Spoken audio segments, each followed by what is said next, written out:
أهم قاعدة نطق في الإنجليش من وجهة نظري التي لا قيمة لها واللي لازم تهتم بيها وانت لسه مبتدئ حتى بتتعلم إنجليش هي قاعدة الوصل أو ربط الكلام. هنتعلم النهاردة قاعدة مهمة جدا وهي CVC.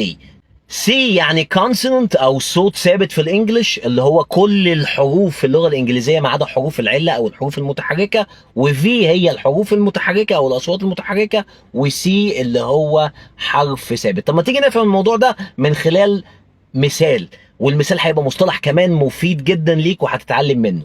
لما أقول لك I'm sick of it، محدش هتسمعه بيقول sick of it، هتسمعها دايما كده sick of it. فلو انت لسه بتنطق sick of it لا انت هتنطق صح ولا انت هتسمع عمرك صح. لازم تفهم كده ايه اللي حصل بقى.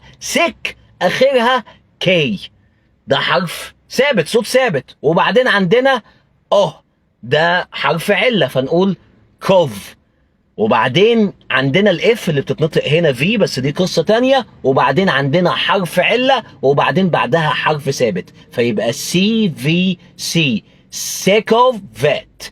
sick of it I'm sick of it. معناها ايه بقى sick of it؟ sick of it يعني انا جايب اخري من حاجة وانا سئمت، انا مليت خلاص. يعني لما اقول لك مثلا I wanna sell my car cause it just requires a lot of maintenance every month. I'm sick of it. أنا عاوز أبيع العربية بتاعتي لأنها بتتطلب الكثير من الصيانة كل شهر. I'm sick of it. أنا جبت آخري منها. أوكي؟